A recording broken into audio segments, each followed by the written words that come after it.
मित्रांनो, आज मी तुम्हाला हेल एलोडच्या मिरेकल मॉर्निंग ह्या पुस्तकातील सकाळच्या त्या 6 सवयींबद्दल सांगणार आहे, ज्या फॉलो केल्याने हेल एलोड यांना त्यांचे जवळजवळ उद्ध्वस्त झालेले आयुष्य परत मिळाले। 3 डिसेंबर 1999 ला हेल एलोड यांना एका गाडीची धडक बसली। ह्यामध्ये ते गंभीररित्या जखमी झाले। डॉक्टरांनी त्यांना मृत घोषित केले होते। मात्र 6 मिनिटांनी त्यांचे हृदय पुन्हा धडधडू लागले। पुढचे 6 दिवस ते कोमात होते। 7व्या दिवशी शुद्धीवर आल्यानंतर डॉक्टरांनी सांगितले की 11 हाडे मोडल्याने ते पुन्हा कधीही चालू शकणार नाहीत। या संपूर्ण घटनेनंतर काही वर्षांनी हेल एलोड एक उत्कृष्ट वक्ता, बेस्ट सेलिंग पुस्तकांचे लेखक आणि अल्ट्रा मॅरेथॉन धावपटू आहे। हेल मृत्यूनंतर पुन्हा जिवंत झाले। डॉक्टरांना चुकीचं सिद्ध करून इथपर्यंत कसे पोहोचले?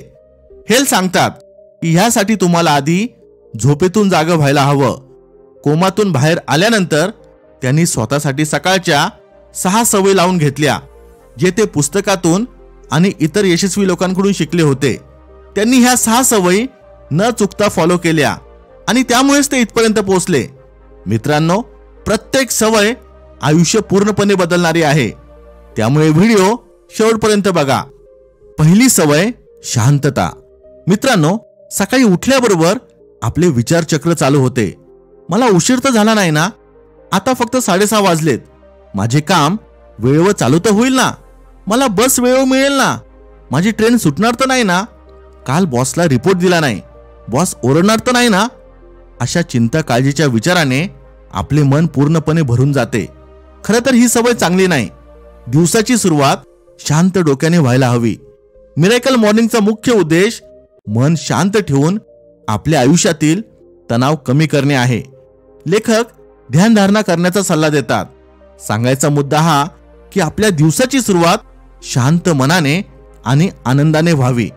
त्यासाठी तुम्ही प्रार्थना सुद्धा करू शकता। जर तुम्हाला ध्यानधारणा, प्रार्थना शक्य नसेल तर तुम्ही फक्त डोळे बंद करून तुमच्या आजूबाजूच्या येणाऱ्या आवाजावर लक्ष केंद्रित करा, जसे की पानांतून सळसळणाऱ्या वाऱ्याचा आवाज, पक्ष्यांचा किलबिलाट, पाण्याचा खळखळाट। आहाहा, फक्त बोलायला सुद्धा किती छान वाटतंय। दुसरी सवय, अफर्मेशन्स। स्वतःबरोबर सतत पॉझिटिव्ह बोलणे खूपच प्रभावशाली आणि शक्तिशाली असते। अनेक दिग्गज खेळाडू, अभिनेते आणि यशस्वी उद्योजक हे फॉलो करतात। हे तुम्ही तुमची मोठी स्वप्ने लिहून सुद्धा करू शकता, किंवा मग तुम्ही ह्या 3 गोष्टी लिहू शकता। पहिली, तुम्ही तुमच्या आयुष्यामध्ये प्रत्येक क्षेत्रात स्वतःला कसे पाहता। दुसरी, तुम्हाला हे बदल का हवे आहेत। आणि तिसरी म्हणजे हे सर्व करण्यासाठी तुम्ही काय करू शकता। या सर्व गोष्टी एका कागदावर लिहून काढा आणि रोज सकाळी वाचा। तिसरी सवय आहे व्हिज्युअलायझेशन। व्हिज्युअलायझेशन आणि अफर्मेशन्स हे 2 जुळ्या भावांसारखे आहेत।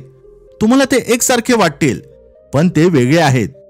अफर्मेशन्स तुम्हाला तुमचे लॉंग टर्म ध्येय, उद्दिष्टे लक्षात ठेवण्यास मदत करतात आणि तुमचे अंतिम ध्येय कसे असू शकते याची कल्पना देतात। असे समजा की व्हिज्युअलायझेशन एक व्हिडिओ आहे आणि अफर्मेशन्स त्याचा ऑडिओ आहे। तुम्ही लिहिलेले अफर्मेशन्स साध्य करण्यासाठी तुम्हाला काय करायला लागेल ते रोज तुम्हाला व्हिज्युअलाइज करायचे आहे। समजा तुम्हाला गिटार वाजवायला शिकायचे आहे। कल्पना करा की तुम्ही गिटार वाजवायला सुरुवात कशी कराल। परत कल्पना करा की तुम्ही गिटारचे तार कसे छेडाल। ह्याशिवाय तुम्ही तुमचे आवडते गाणे गिटारवर वाजवत आहात याचे व्हिज्युअलायझेशन करा। जर तुम्ही मोबाईल ॲप बनवत असाल तर ते ॲप कसं दिसेल ह्याची कल्पना करा। अशी कल्पना करा की तुम्ही कोड टाईप करत आहात। व्हिज्युअलायझेशन हे बेबी स्टेप सारखे आहे, जे तुम्हाला सकाळी मॉर्निंग रुटीन नंतर सर्वात महत्त्वाच्या गोष्टी करण्यास मदत करते। ह्या 2 गोष्टी केल्याने तुमचे दैनंदिन रुटीन एकदम छान पद्धतीने पूर्णपणे बदलून जाईल। चौथी सवय, व्यायाम। आपल्याला माहितीच आहे की व्यायाम किती महत्त्वाचा आहे, सगळ्यांनाच माहिती आहे, पण आपल्यापैकी बरेच लोक हे करायचे टाळतात। व्यायाम न करण्याची कारणे तर अनेक आहेत। सर्वात सोपे कारण म्हणजे आता तर खूप उशीर झालाय, दिवस सुरू झालाय, आता व्यायाम करून काय फायदा। असल्या फालतू कारणांना टाळण्यासाठी सकाळी थोडं लवकर उठा। असे अनेक व्यायाम आहेत जे तुम्ही कोणतेही इक्विपमेंट्स न वापरता करू शकता, जसे की पुशअप्स, पुलअप्स, जम्पिंग जॅक वगैरे वगैरे वगैरे. 5वी सवय आहे वाचन. स्वतःची वेगाने प्रगती करायची असेल तर त्यासाठी वाचन आणि लिखाण सर्वात महत्त्वाचे आहे. दररोज सकाळी किमान 10 पाने वाचण्याचा निश्चय करा. यानुसार तुम्ही एका वर्षात 3650 पाने वाचाल, जे 18 पुस्तकांच्या बरोबरीचे आहे. जबरदस्त. ह्या छोट्याशा सवयीने तुमच्या आयुष्यात किती मोठा बदल घडेल विचार करून बघा. 6वी सवय आहे स्क्रिबिंग, ज्याला मराठीत आपण लिखाण सुद्धा म्हणू शकतो. तुमच्या मनातले विचार आणि भावना लिहिण्यासाठी स्वतःला वेळ द्या. असे केल्याने तुम्हाला नेहमी काहीतरी नवीन शिकायला मिळेल. त्याला मॉर्निंग पेजेस असेही म्हणतात. लेखक पेजला 2 भागात विभागून लिहितात. पहिल्या भागात लिहितात तुम्ही आतापर्यंत काय शिकलात, कोणती ध्येय साध्य केली. दुसऱ्या भागात लिहितात स्वतःला केलेल्या नवीन कमिटमेंट्स, आणखीन काय सुधारणा केली पाहिजे, काय शिकले पाहिजे, आणखीन नवीन काय करावे लागेल. हे केल्यामुळे लेखकाला त्याने आतापर्यंत काय मिळवले आहे आणि त्याला कशामध्ये सुधारण्याची आवश्यकता आहे यावर लक्ष केंद्रित करण्यास मदत झाली, ज्यामुळे तो त्याच्या उद्दिष्टांच्या गोल्सच्या अजून जवळ पोहोचला. ह्या 6 सवयी अंमलात आणण्यासाठी तुम्हाला रोज सकाळी लवकर उठावे लागेल, कारण ह्या सर्व सवयी सकाळी 8च्या आतमध्ये पूर्ण करायच्या आहेत. जर तुम्ही सकाळची सुरुवात तुमच्या अलारामला स्नूजवर टाकून करत असाल तर हे रुटीन तुमच्यासाठी काम करणार नाही. असे केल्याने जास्त थकवा जाणवतो.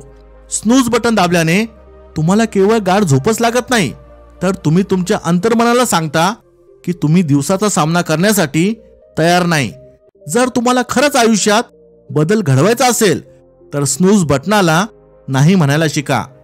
पुस्तकाच्या शेवटी लेखकाने 30 दिवसांचे मिरेकल मॉर्निंग चॅलेंज दिले आहे. एक जबाबदार पार्टनर शोधा. कदाचित तुमचा एक चांगला मित्र असेल. एकमेकांना वचन द्या. ठरवा की तुम्ही दोघेही हे 30 दिवसांचे चॅलेंज पूर्ण कराल. म्हणजे सलग 30 दिवस या सवयी अंमलात आणाल. त्यानंतर काय होते ते पहा. ह्या पूर्ण प्रक्रियेदरम्यान 3 टप्पे तुमच्या लक्षात येतील. पहिल्या 10 दिवसात हे रुटीन फॉलो करणे खूप कठीण वाटेल. तुम्हाला दररोज खूप प्रयत्न करावे लागतील. हार मानू नका. मधले 10 दिवस थोडे नॉर्मल वाटतील आणि शेवटचे 10 दिवस तुम्हाला खूप चांगले वाटतील. तुम्हाला त्याची सवय होईल. हे रुटीन नेहमी फॉलो करावेसे वाटेल. मग मित्रांनो, वाट कसली बघताय? उठा आणि हे चॅलेंज पूर्ण करण्यासाठी योग्य पार्टनर शोधा. ह्या नवीन वर्षात तुमचे आयुष्य पूर्णपणे बदलून टाका.